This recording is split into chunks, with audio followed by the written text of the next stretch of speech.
بسم الله الرحمن الرحيم.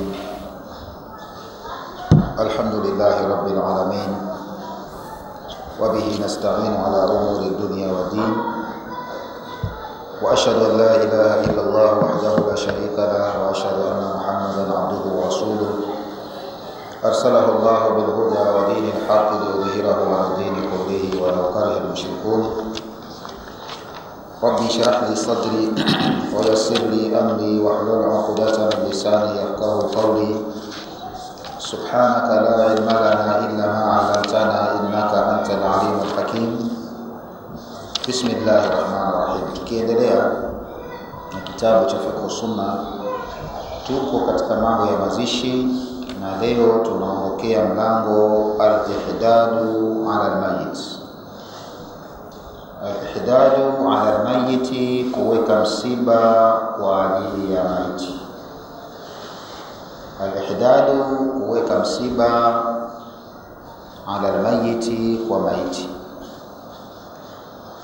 Na asili ya ihdadi manake ni kutokujipamba. Ihdad asili yake ni kutokujipamba, kwamba mtu anaacha kujipamba kwa sababu amepata msiba. Lakini Kiswahili nasema kuweka msiba kwa maiti. Anasema yajuzu lilmar'ati, inajuzu kwa mwanamke, antahidda, kuweka msiba, kwa maana kutokujipamba ndio kuweka msiba. Yajuzu ala almar'ati, inajuzu kwa mwanamke, antahidda, kuweka msiba, ala qaribiha almayiti, kwa jamaa yake ambaye ni maiti, 3 ayami, kwa muda wa siku 3. Basi anaweza mtu kafiliwa mwanamke na jamaa yake, pengine ndugu yake, pengine kaka yake, pengine mama yake, na hivi na hivi, anaweza kuweka msiba siku 3, manake kutokujipamba, lakini kwa masharti ma lam yamnauha zawjuha, madhal hajazuiwa na mumewe. Mume akimwambia hakuna kuweka msiba, nenda mazikoni urudi, basi anatakiwa kutekeleza hilo. Wayahrumu alaiha, na itakuwa haramu kwa mwanamke huyo, antahidda alaihi, kuweka msiba kwa sababu ya marehemu jamaa yake, fauka dhalika, zaidi ya siku 3. Amkuta mtu yuko msibani ana wiki, sasa nimefiliwa, hicho kitu ni haramu. Ila isipokuwa idha kana almayitu zawjuha, isipokuwa maiti akiwa ni mumewe, basi anaweza kuzidisha kuweka msiba zaidi ya siku 3, manake hatojipamba kwa muda wa zaidi ya siku 3. Ikiwa msiba ni wa mume, hapa fayajibu alaiha, itamwajibikia mwanamke huyo, antahidda, aeke msiba au aache kujipamba, alaihi, juu ya mume, muddatal idda, kwa muda wote wa idda. Wa hiya, na muda wa idda wa kufiwa na mume ni 4 ashhurin wa 10, ni miezi 4 na siku 10. Kwa ushahidi gani? Lima rawahu aljamaa, kwa kile kilichopokewa na kundi la maulama, illa Tirmidhi, isipokuwa Imam Tirmidhi, an Ummi Atiya, kutoka kwa mama Atiya, anna nabiyya sallallahu alayhi wasallam qala, kwamba mtume rehma na amani juu yake amesema, la tahidda almar'atu, hatakiwi kuweka msiba mwanamke, ala mayitin, kwa maiti yoyote, fauka 3, zaidi ya siku 3, illa ala zawjin, isipokuwa kwa mume. Fa innaha, hakika mwanamke huyo, tahidda, atalazimikiwa kukaa msiba, alaihi, juu yake, 4 ashhurin wa 10, kwa muda wa miezi 4 na siku 10.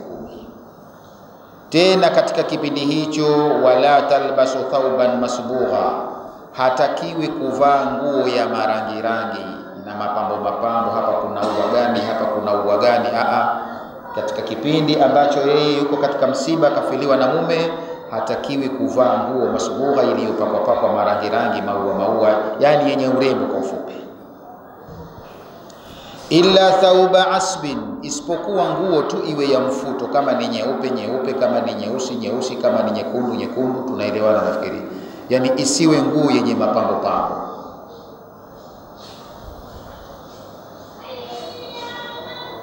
Wala taktahil, wala hatakiwi kupaka wanja, ndio kujipamba, hatakiwi. Wala tamusu tayyiban, wala asijitie manukato kwa muda wote huo. Wala takhtadhibi, wala asijipake hina, sijui piko. Takhtadhib, kujipaka, kujipura, wanasema asijipure. Wala tamtashiti, wala asisuke nywele kwa manukato, illa idha tahurati, isipokuwa atakapokuwa anatoharika haidhi. Atakapojitoharisha haidhi, pale tamassul madbda, anaweza akajitia manukato. Min kistin, kama vile manukato ya kisti, au adfari au adfar. Hizi ni manukato, ni aina za udi hizi. Kuna udi unaitwa kisti, kuna udi unaitwa adfar. Kuna namba hapo chini, namba 7 Anasema al-kusti wal adfari naw'ani min al-udi. Hizi ni aina mbili za udi. Alladhi, ambao yatatayabu bihi, anajipamba kwa kupitia manukato hayo. Wanabadha, na nabadha manake kita'atu, ni kipande. Ayajuzu laha, inafaa kwa mwanamke, wadhu tayyibi, kuweka manukato inda al-ghusli, pale anapokoga, min al-haidhi, kutoka hedhi, biizalati raihati al-kariha, kwa lengo la kuondosha harufu mbaya kwa pale anapokoga haidhi. Lakini kama hajitoharishi haidhi, hatakiwi kusuka nywele kwa manukato au kujitia manukato. Anaruhusiwa kutumia udi kama huo au manukato, si lazima hayo, ambayo hayana harufu sana, pale atakapokuwa anajitoharisha haidhi. Tunajua kwamba mtu anapotoka kwenye haidhi, basi haidhi inakuwa kidogo ina harufu, basi pale anaweza akatumia kwa kipindi kile tu. Tuko pamoja? Wal ihdadi, na kuweka msiba manake nini? Kuweka msiba manake tarku ma tatazayyanu bihi almar'a, ni kuachana na yale ambayo yanampamba mwanamke. Min alhuli, katika mapambo. Walkuhuli, wanja. Walhariri, kuvaa nguo za hariri. Watayibi, manukato. Walkhidhabi, kujipaka hina au mapiko. Hayo ndiyo kuweka msiba maana yake. Kwa hiyo katika kipindi hicho mtu akifiwa na mume hatakiwi kuyafanya hayo. Wa innama, lakini si vinginevyo, wajaba ala zawja dhalika, limewajibika hilo kwa mume kufanyiwa msiba katika muda wote huo, ambao maiti mwingine hata kama mwanamke ni baba yake haruhusiki kukaa muda huo. Hii ni opportunity imepewa kwa mume peke yake. Kwa sababu gani? Muddat al-idda, kupewa muda wote wa idda. Min ajli al-wafa'i lizawji, kwa sababu ya kutekeleza haki ya mume. Mume ana haki kubwa sana, kwa hiyo kapewa nafasi ya msiba. Yeye mwanamke atakaa msiba kwa muda wa miezi 4 na siku 10, lakini kama kafa baba yake au mama yake, si zaidi ya siku 3. Hii kuonyesha kwamba mume ana hadhi kubwa katika dini, lakini leo anakuwa hadhi hizo hazipo. Yani mpaka yule mzazi, basi utaona katika baadhi ya wakati kama kwamba yeye kadogoshwa kihaki.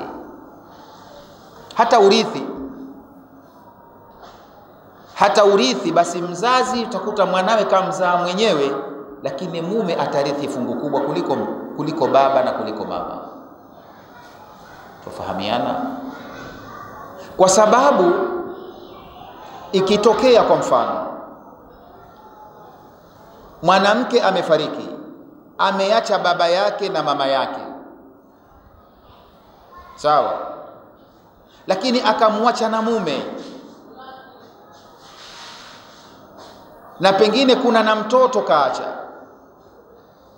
Tufahamiana?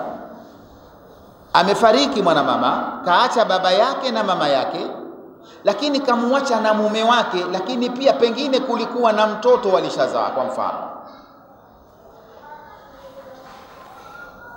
Basi baba wa marehemu na mama wa marehemu wanachukua 1/6 tu. Mnasema wazungu 1/6.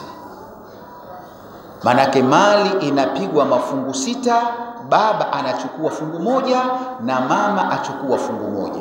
Lakini mume je?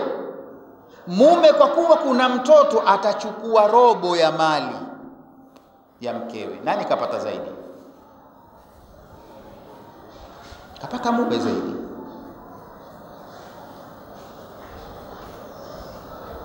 Kitachobaki ni cha mtoto, yeye ndo asaba. Kama ni wa kiume, kama ni wa kike anachukua nusu. Lakini kwa mfano amefariki mwanamama, ameacha baba yake na mama yake, kamuacha na mume wake, hakuna mtoto, basi baba atakuwa asaba, atasubiri kitachobaki. Lakini mama atachukua thuluthul baqi, sio thuluthi nzima, thuluthul baqi. Mume atachukua nusu sasa hapa ya mali ya mkewe. Naona Kwa hiyo kama mume anachukua nusu, manake asli almas'ala tufanya mfano ni 6. Mali itapigwa fungu 6. Katika 6 mume akichukua nusu ya 6, inabakia mafungu 3, si ndio? Haya 3 sasa mama atachukua thuluthul baki, yani thuluthi ya kilichobaki katika hizi 3. Manake mama atachukua 1 sasa. Itabaki mafungu mangapi? Haya ndiyo ya asaba ambaye ni nani? Ni baba. Kwa hiyo baba atakuwa kapata mafungu hayo 2, lakini mume kapata 3. Mama anaondoka na 1, ndio thuluthul baki. Hii yote yaonyesha kwamba mume ana fadhila kubwa. Ndio maana Mtume sallallahu alayhi wasallam amesema, lau ingekuwa inawezekana binadamu kumsujudia binadamu mwenzake, anasema basi ingeamrishwa mwanamke amsujudie mumewe. Lakini hakuna hiyo nafasi. Hii kuonyesha kwamba hadhi ya mume iko katika hali gani. Lakini hii si maana yake kwamba na mzee hana haki Tuko pamoja? Kwamba ndio nani na yeye kuna upande mwingine na yeye ana nguvu zake. Sio kaona mimi bwana nina uwezo mkubwa sana, na mzee ana uwezo wa kukuvunjia ndoa yako. Sheria kabisa. Tayari ana uwezo wa kukuvunjia nini? Ndoa yako. Ibrahim alayhi salam si alimvunjia ndoa ya mwanae? Au hamjui? Wajua bwana. Sayyidina Umar radhiyallahu anhu sikavunja ndoa ya mwanawe. Wote ukaja ukachukua mamlaka ukasema mimi bwana wewe. Mzee akikuona pia kwamba hufai, ana uwezo wa kuvunjia ndoa yako. Lakini wakati mwingi tunasema kwamba mume ana hadhi kubwa kwa mkewe. Ndiyo maana mume anapewa wajibu mwanamke kukaa msiba miezi 4 na siku 10, si maiti mwingine yoyote ambao anaruhusika kufanya hivyo.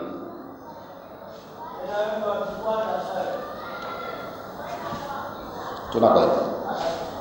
Kwa hiyo ihdadi maana yake tarku ma tatazayyanu bihi almar'a, ni kuachana na kile ambacho kinampamba mwanamke, minalhuliye, katika mapambo, walkuhuli, wanja, walhariri, kuvaa mavazi ya hariri, wa tayyibi, manukato, walkhidhabi, kujipura rangi, yani mahina na mengineyo. Wa innama, na si vinginevyo, wajaba ala zawja, imewajibika kwa mume, dhalika, kuwekwa msiba huo, muddatal idda, muda wa idda hiyo, min ajli alwafai lizawji, kwa ajili ya kutekeleza haki ya mume, wa muraatin lihaqihi, na kuchunga haki ya mume. Istihbabi san'u ta'ami li ahli almayit. Sasa inasuniwa san'u ta'ami, kutengenezewa au kupikiwa chakula, li ahli almayit, kupewa wale watu wa marehemu. Watu watengeneze chakula li ahli almayit, kwa ajili ya wafiwa. Leo tumegeuza sisi wafiwa wanatengeza chakula kwa ajili yetu sisi. San'u ta'am, inasuniwa kupika chakula au kutengeneza chakula li ahli almayit, kwa wale wafiwa, watu wa marehemu. Ushahidi wa hayo, an Abdullah bin Ja'far qala, kutoka kwa Abdullah bin Ja'far amesema, qala Rasulullah sallallahu alaihi wasallam, amesema Mtume, rehma na amani juu yake, isna'u li ahli Ja'far ta'aman, watengenezeni watu wa Jaafar chakula alipokupa Jaafar. Kwa nini? Fa innahu, kwa sababu kad atahum, imewafika wao, amru, jambo, yushghiluhum, ambalo linawashughulisha sana. Ndio wana msiba, kwa wamepata jambo lenye kuwashughulisha. Nyinyi watakuwa mwapi kula wao, sio nyinyi mwende mkale kwao. Rawahu Abu Daudi, hadithi pokana Abu Daudi wa Ibn Majah na Ibn Majah wa Tirmidhi na Tirmidhi. Wakala, na akasema hasanun sahihun, hadithi ni hasan tena ni sahihi. Wastahabba shari'u, imependezesha sheria au imesunia sheria hadha al-amal, kitendo hichi cha kwamba wafiwa wapewe kula wao, sio wao watoe kula kwa watu. Kwa nini? Liannahu min albirri, kwa sababu ni katika jambo jema, wa taqarrubi ila al-ahli wal jiran, na vile vile ni kitendo ambacho kinamsogeza karibu mtu kwa jamaa zake na majirani zake. Utakapomfanyia hivyo jirani au jamaa yako kafiwa, ukenda ukamfanyia, inakusogeza kuwa karibu zaidi. Qala Shafi'i, amesema Imam Shafi, wa ahabbu liqarabati au wa uhibbu, asema mimi kama ni Shafi napenda liqarabati almayiti, kwa wale jamaa wa maiti, an ya'malu, watengeneze, li ahli almayiti, kwa wale wafiwa, fi yaumihim, kwa mchana wao hule, wa lailati, na usiku hule, taaman, wa watengenezee chakula, yushbi'uhum, ambacho kitawashibisha kabisa. Kwa nini? Akasema Imam Shafi, fa innahu sunnatun, kwa sababu ni sunna ya Mtume. Lakini pia wa fi'lu ahli alkhairi, na kitendo cha watu wa khairi hicho. Wastahabba alulamau, na wanependezesha wanawavuoni, alilhahu alaihim, yani muwashikilie hasa wafiwa, liyaakulu, wale muwatengenezee, alafu mukawang'ang'anie, jamani kuleni. Kwa nini? Lialla yadhafu, ili wasijidhoofika, bitarkihi, kwa kule kuwa chakula, istihyaun, kwa sababu ya kuona aibu, au lifarti jaz'i, au wakaacha kula kwa sababu ya mpapariko, likawa limefurutu kwao papariko, kwa sababu wamepigwa na msiba. Ndio maana nasema muwang'ang'anie, muwapelekeni, muwashikilie mpaka wale, kwa sababu wanaweza wakaacha kula kwa sababu moja katika mbili. Nawezekana wasile wakajisikia aibu kwamba ndio niletea mie kula, yani ung'ang'ane we pale, uhakikishe umempelekea nakala. Asije akaacha kula kwa sababu ya haya, au asije akaacha kula kwa sababu ya jaz'i, ya msiba, kwamba ndio umempa, umemshughulisha, umempeni sana, ikawe hana hamu ya kula kwa sababu ya msiba, we umbembeleze mpaka ale. Tuko jamani? Sisi tumegeuza. Ndio maana nimesema, na hata marehemu Shekhe alikuwa anakumbuka, aliwahi kusema maneno kama haya, kwamba katika pahala sisi tulipomdharau Mtume, tumemdharau sehemu nyingi sana, lakini kwenye mazishi tumemdharau katika sehemu tulomdharau hakuna kuliko hizo sehemu. Yani tumebadili katika mfumo karibu wote wa mazishi, tuna mifumo yetu, twazikana vyetu hizi. Leo baada ya kuwa wafiwa wapelekewe kula, wao ndio watupa kula sisi.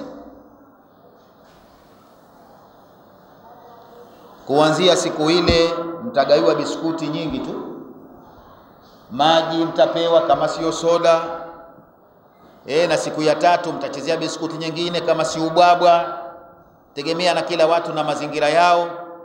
Naambiwa leo kuna tahatimu sijui, na hizo siku tatu pia za pale mnapigwa ubwabwa vile vile. Mukirudi tumsibani kuna ubwabwa ushapikwa, yani wao wafiwa ndio wapika ubwabwa.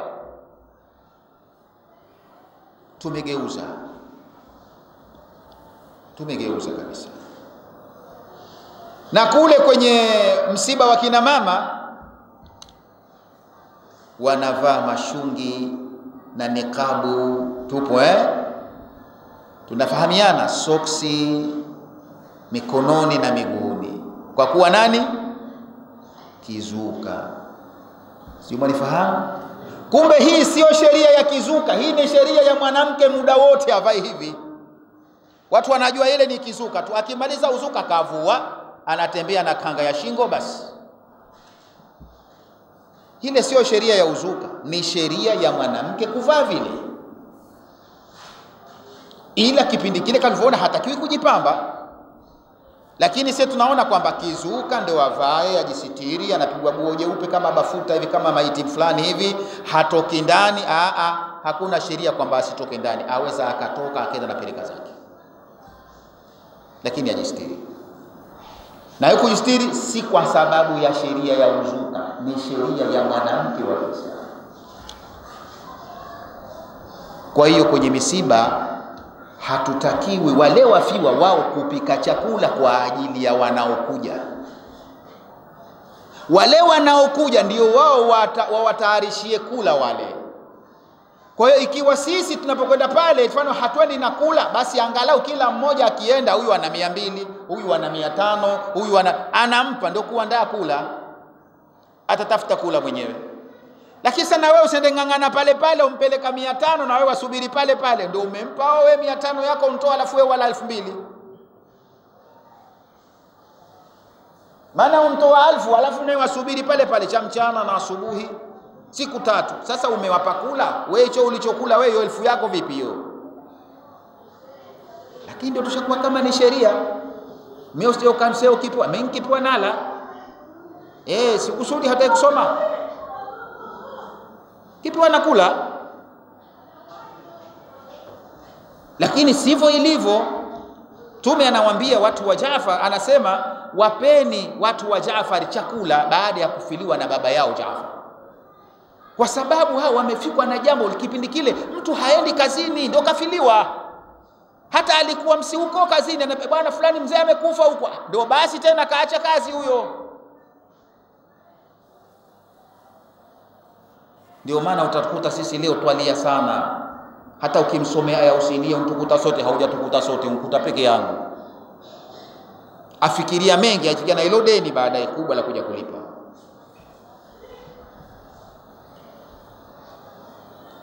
Kwa nasema maulama wamependekeza kwamba hawa bwana washikiliwe mpaka wahakikishe wamekula, wasije wakaacha kula kwa sababu ya haya au li farat al-jaza. Wakalu, na wakasema wanavyoni, la yajuzu ittikhadhu ta'ami lin-nisa, haitofaa kuwapa chakula wanawake, idha kunna, pale itakapokuwa wanawake hao yanhana, wanaomboleza. Kazi wakaa pale waomboleza, nyewe ndio mwawapikia chakula. Kwa nini? Liannahu, kwa sababu ukiwapa kula, i'anatu lahunna, inakuwa unawasaidia wao ala maasiya. Kwa watu wamkusanyika tu siku 3, kazi yao waomboleza tu, walia tu, wakifanyaje? Wewe hawa hawafai kula bwana, waache wakaina njaa, wataondoka. Lakini kitendo cha kuwapikia mkiwapa, ina maana mwawasaidia kufanya maovu yao wazidi kuyafanya. Haitofaa kuwapa chakula wale.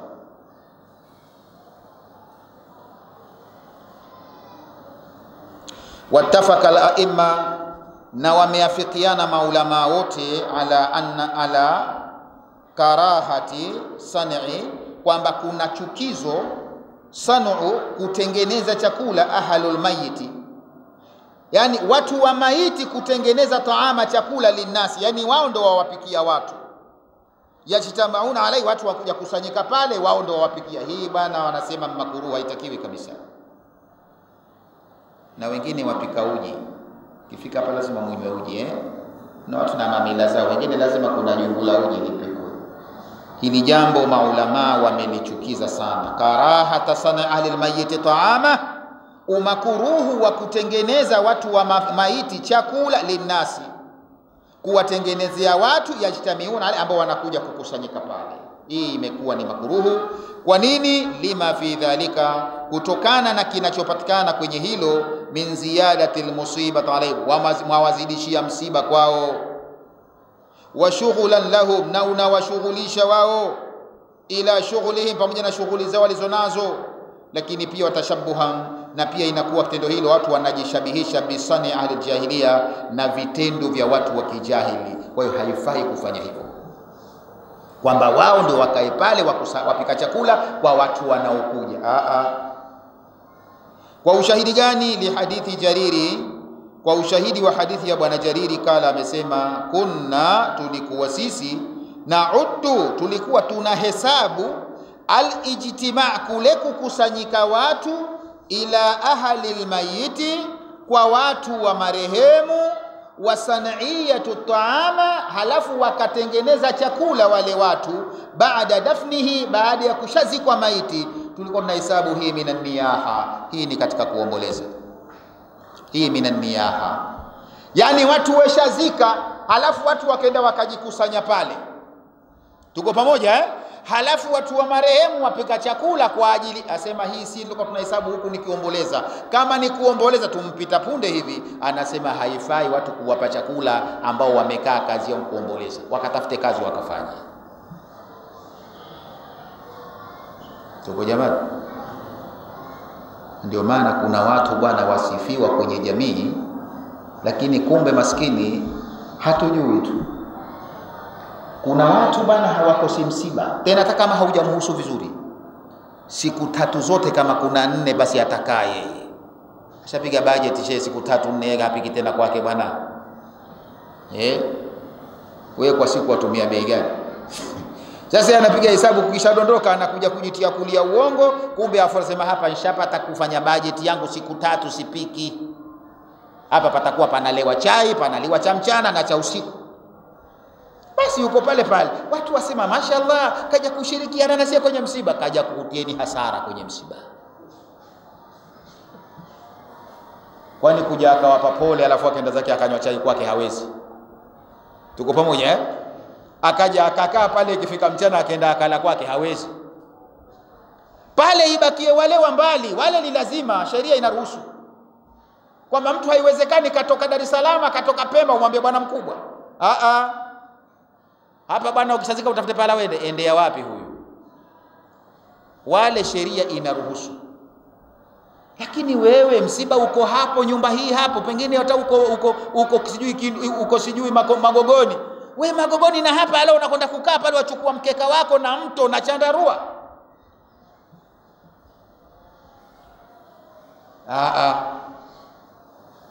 Asema mnawazidishia msiba watu. Na ndio maana wengine shekhe walia hawanyamaziki.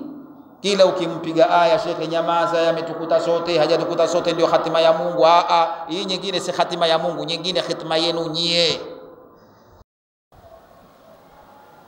Panza pale watu wanakaa jambi sasa. Jamani sasa jambi. Wanaita wengine jambi, wanavyoita wenyewe. Wengine sio wanasema sijui nini sijui. Baraza sijui na wakilishi tunakuwa. Panaanza kupigwa hesabu. Mchele siku 3 tutakuweko hapo. Kwanza leo tumetumia mchele tumepikisha kule wapi kule? Laki 8 weka hapo. Alafu na kesho na kesho kutwa haya tutumia maharage. Haya mchele kipolo kimoja cha kilo 50. Weka. Pakipigwa budget pale kuna milioni 2. Hizi ndio watu wengine wanalia hawanyamazi. Alafu mnaanza matumbo mangapi hapo? Tumbo liko moja tu. Haya tumbo la nani sijui, tumbo la nani, we tumbo gani 500 na we tumbo gani 500 na we hivi na hivi. Shida hiyo. Twajipa hasara ambazo wala si za msingi kabisa. Hazina sababu. Hazina sababu kabisa. Pale wengebakia wale waliokuja kutoka mbali, wala hazifiki hizo milioni kadhaa. Hazifiki kabisa. Alafu wele wako sasa usende ukazitoa hizo. Namba tumbo fulani ninajitenga. Hawa bana mambo yao na wao na sisi tuwaachie wenyewe. Watu wafika kususana. Wayataallamuna ma yadhurruhum wala yanfa'u. Kwa nasema wao walikuwa wanahesabu watu kujikusanya baada ya kushakuzika, wakakaa pahala watu wakipikiwa. Asema tukihesabu sisi kwamba hii ni katika kuomboleza. Wa dhahaba baadhi ulamai, na wamekwenda kusema baadhi ya malama wengine ila tahrimi kabisa. Hao wamesema makruh, si ndio? Maulama wengine nasema si makruh, ni haramu kabisa kufanya hivyo. Qala Ibn Qudama, amesema mwana wa chuoni Ibn Qudama, Anasema fa inda'atil haja, kama shida itapelekea kwamba watu wapikiwe, ila dhalika, kufanya hivyo kupikia watu, jaza, tajuzu. Si kwamba ndio inaharamika moja kwa moja jamani, sema kama itapelekea haja kwamba kuna watu lazima haja lazima papikwe, jaza, itajuzu. Kivipi? Fa innahu, kwa sababu rubbama, yawezekana, jaahum, wakaja watu, man yahdhuru mayitahum, ambao wamekuja kuhudhuria kwa maiti wao, minal qura, wakawa wametoka kwenye vijiji huko, vijijini huko, wal amakinil baida, na sehemu za mbali wamekuja, wayabitu indahum, na watalala pale. Sasa hawawezi kurudi hawa. Hapa ina maana kuna haja hawa, kuna ulazima kufanyeje? Wakupikiwa. Wala yumkinuhum, na hakuna uwezekano kwao, illa an yudhayifuhu, lazima hawa wawapokee kama ni wageni, hawawezi wafukuza. Ndio weshakuja watu, washapanda meli, weshakuja, ndio utaambia bwana mkubwa, leo meli ipo, rudini. Hapa ishalazimika, we lazima ni dhaifu wako tu wapokee kama ni wageni, bali shaka utabidi wapikie. Lakini iwe hawa na wao, kama ingekuwa twafuata ile suna ya Mtume sallallahu alaihi wasallam ya kuwa sisi twawasaidia wafiwa chakula, basi pia isingekuwa mzigo kwao, pia kingekuwa kile tunachowasaidia kingemsaidia yule mwenyeji na wageni wake wanaokuja.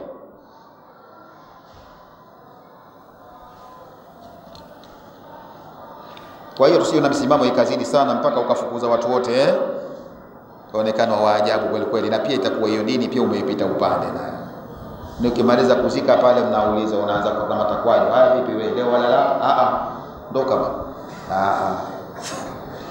sivyo. Kama umsimamo unao, wale wa karibu unaweza wakabana mkubwa, na time ya kula bwana, nyewe msije bwana, twakaasi na wageni wetu, lakini utaonekana wa ajabu.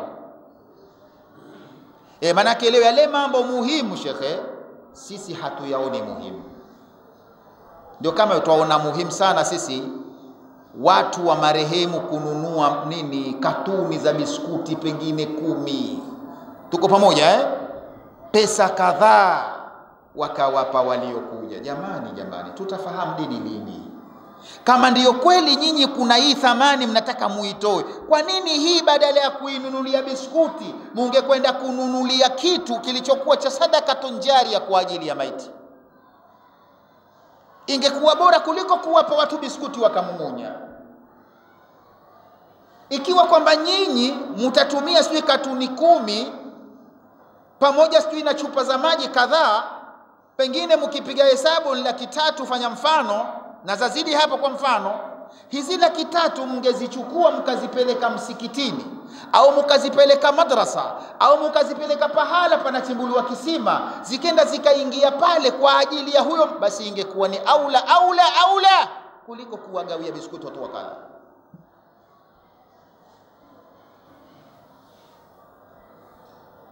Pale mkigawa biskuti, kama marehemu atapata sawa, si tukishamung'unya biskuti tukishashukuru sawa, atapata, si ndio?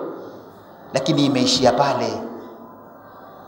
Lakini wewe utakapoipeleka kwenye madrasa au kwenye msikiti ambao wajengwa, yeye ataendelea kupata thawabu kuanzia tokea siku hile, kama si kama mpaka ila yaumil qiyama. Haya hatuyaoni muhimu sisi, tunaona muhimu kula tu, patigwe hapo biriani watu wale, wambia leo 40 bwana, watoto wajua kwamba kuna 40. Basi si 40 tu, mpaka 50 zipo. Na huwezi ukawaelewesha watu wakakuelewa katika hilo. Jawazu idadi al-kafni wal qabr. Sasa anasema inajuzu kuandaa sanda mwenyewe na kaburi lako kabla al-maut. Inafaa kuandaa kutayarisha sanda yako mwenyewe na kaburi ukaliandaa kabla hujafa, yajuzu. Lakini sisi leo kwa sababu tunapenda kuishi, unaona kenda nikitafuta sana nikajiwekea, sio na iapiza kufa tena na kaburi pia niandae kabisa, inajuzu. Tena shekhi wangu, kwa kipindi chetu cha sasa, yani yajuzu zaidi mimi nataka kusema kuliko kipindi cha nyuma kilichopita. kwa sababu ya ule utaratibu wetu tuliokiuka sunna za Mtume sallallahu alaihi wasallam. Maiti kikawaida hatakiwi kuchangiwa sanda, tufahamiana kisheria. Maiti hatakiwi kuchangiwa sanda, na sio sanda tu, vile vizikwa vyote kisheria hatakiwi, atakiwa ajizike mwenyewe. Lakini leo tutachangishana.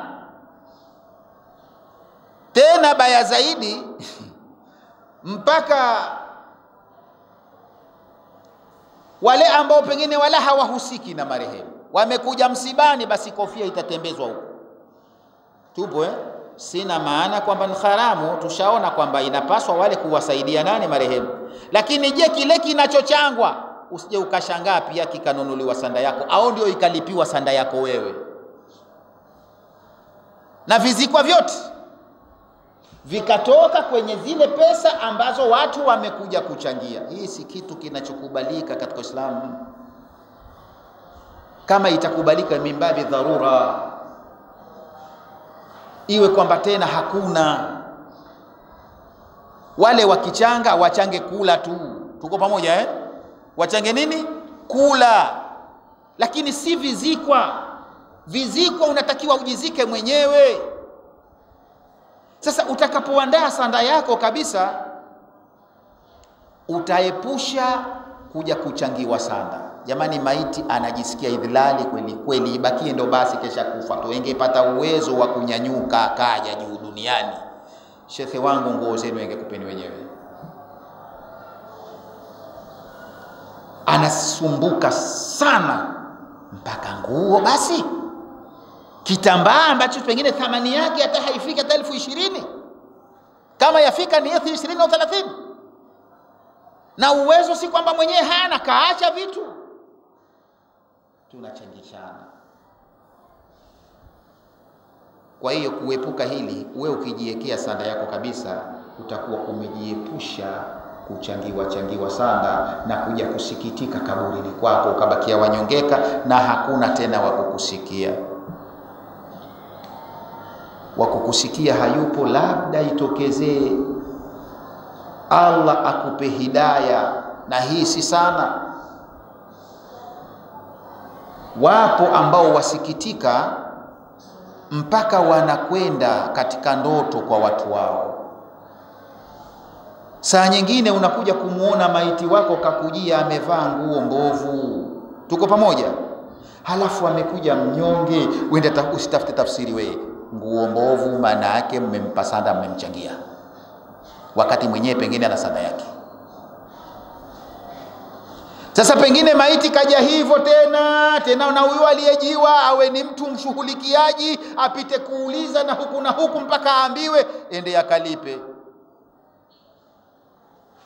Hiyo ni nadra, usisubiri mpaka yatoke hayo. Haiwezi kutokea kwa kila mtu.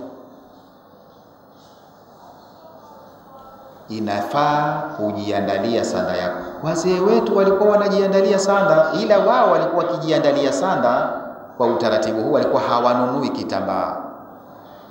Tuko pamoja Wengine anakuambia, kwa mfano kina mama zetu waliotangulia huko nyuma, utamkuta mtu ana hirini yake ya dhahabu au kidani chake au pete yake, anawaambia watu, jamani, hii ndiyo nini? Sanda yangu. Wakifanya hivyo mpaka mkeka mwingine anasema, jamani, mkeka wangu huu. Walikuwa na akili sana wale. Sisi twajifanya tuna akili, kumbe hamna kitu, sifuri. Kwa ina maana yule watu wanapozika watatoa pesa zao wakanunue visanda, wakanunue vinavyopaswa, lakini wakishamaliza wanakwenda kuuza kile, wanajilipa pesa zao. Pale maiti kajizika mwenyewe. Lakini leo wewe kama utakuwa ni mfiwa, ukaling'ang'ania hili, utaonekanwa mwanga, huna huruma, huna imani ya maiti wako. Hebu kwa mfano, tuchukulie mfano, mtu kafiliwa na mama yake, na mama kaacha vidani vyake anavyo, pengine anayo herini yake ya dhahabu. Tuko pamoja Halafu wewe pengine ukawa ni mtoto wa huyo mama. Kwa kuwa maziko yataka haraka haraka, hutokwenda kwenda ukanadisha dhahabu. wewe pesa unayo, utasimamia, halafu uje useme jamani ikauzwe mpewe pesa zangu, utaonekana vipi? Utaonekana mwanga. Anadai ndio nini bwana? Hata baada ya kunazuri kasimama hata hana haya, asema alipwe pesa yake, utaonekana wa ajabu wewe. Kumbe wala si wa ajabu, lakini ndio wale waliosema Mtume, bada al-Islam gharib wa sayaudu gharib kama bada, tuba lilghuraba. Anasema furaha na bishara njema kwa wale watakaoonekana wageni katika dini, wataonekana wa ajabu. Ndio akina huyu wataonekana wa ajabu, kumbe yuko kwenye sheria. Kwa hiyo inajuzu kujiandalia sana na kaburi kabla al-maut. Sasa hili kaburi kidogo kuna khilafu, wengine kidogo wameona tayari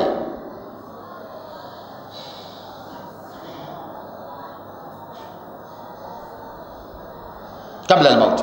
Qala al-Bukhari, amesema Imam Bukhari katika kitabu chake, ameweka mlango mzima akasema hivi, babu, mlango huu, man ista'adda al-kafna, utazungumzia kwa yule mwenye kujiandalia sanda, fi zamani nabii, katika zama za Mtume sallallahu alaihi wasallam, falan yunkar alayhi, na walijiandalia sanda na Mtume hakuwakataza, hakuwakemea. Sema waruya, ikapokelewa an Sahali, kutoka kwa Sahali radhiyallahu anhu, anna mra'atan, kwamba kuna mama mmoja, jaati nabiy sallallahu alaihi wasallam, alikuja kwa Mtume rehema na yake, biburdatin, amekuja na guo, mansujatin, limefumwa, fiha, ndani yake, hashiyatiha, kwenye zile pembe zake 4, limefumwa mle kwenye pembe. Bwana Sahali aliposimulia mpaka hapa, akawauliza wanaowasimulia, atadruna mal burda, mnajua nini burda? Nimesema kaja na burda, burda mnajua nini? Kalu, wakasema shamla, shamla, burda ni shamla, ni guo moja refu refu hivi. Kala naam, akasema ndio. Qalat, huyu mama alipokuja akasema, nasajtuha biyadayya, nimelifuma kwa mikono yangu mwenyewe miwili. Fajitu, nimekuja nalo hapa kwa Mtume, li aksuha, ili nimpe Mtume, nimgawie yeye. Tuko pamoja? Basi fa akhadhaha, Mtume akalichukua lile nabii, lile guo, muhtajan ilaiha, akiwa analihitajia, maana ni zuri. Fa kharaja ilaina, anasema Bwana Sal alipopewa akatoka nalo kwetu, kalipiga, kalivaa kama ni seruni, kapiga msuli. Wa innaha izarahu, na ufupi hilo likawa kama ni izari yake, ni msuli wake. Basi alipotoka kuja nalo kwetu, fahassanaha fulanu, kuna bwana fulani akaanza kulipenda, akaanza nzuri hilo, yani akaanza kuliomba kiishara, maana kuna watu waomba kiishara, anaanza mtu, umenunua wapi? Sasa nikaenda kununua na wewe vipi? Kumbe aliomba tu, mimi kama hili nikilipata, akuomba ujanja, basi chukua hili.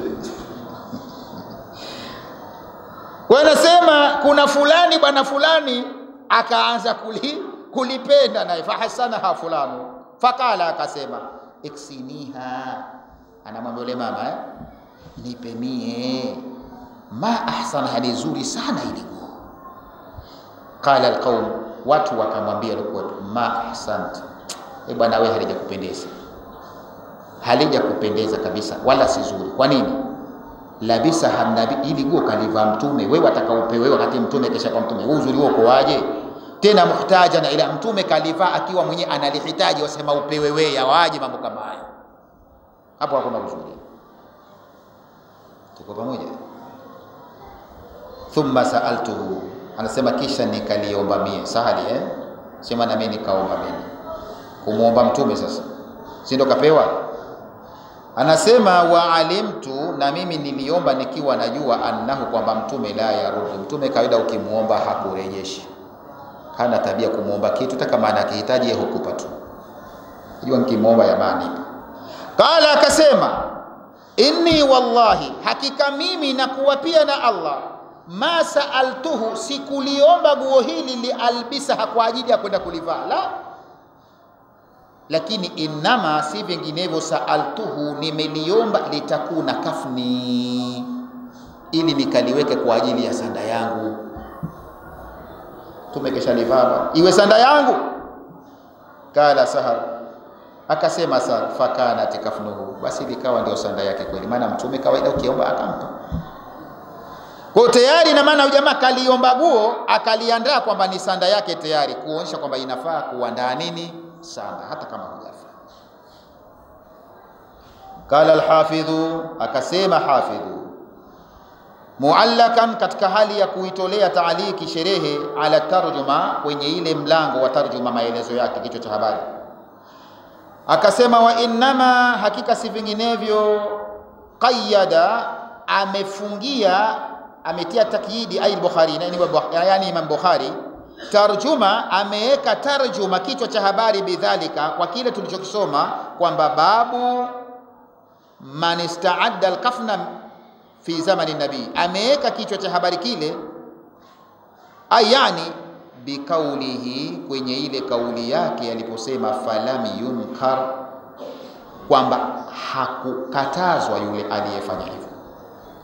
Kwa lengo gani? Na maana yake hiyo liushira, ili linaashiria ila anna al-inkar, kwamba kule kukatazwa, alladhi wakaa min ashaba, kulikotokea kwa sababu ile akaona wewe si zuri, si alikatazwa ile mmoja, alikatazwa kana ala sahabi, ni kwa ajili ya sahaba, fi talabil burda, alipolitaka lile guo, yeye kama alikatazwa kuliomba yeye kwa ajili ya kwamba mtume keshalivaa kwenda kulivaa tu, lakini halikuja katazo kwa yule aliyetaka kulifanya sana. Falamma akhbarahum bi'udhrihi, alipowaeleza udhuru wake kwamba jamani, yeye mimi nalitaka hili kwa ajili ya sanda, lam yunkaru dhalika, hawakumkatazalia tena alayhi.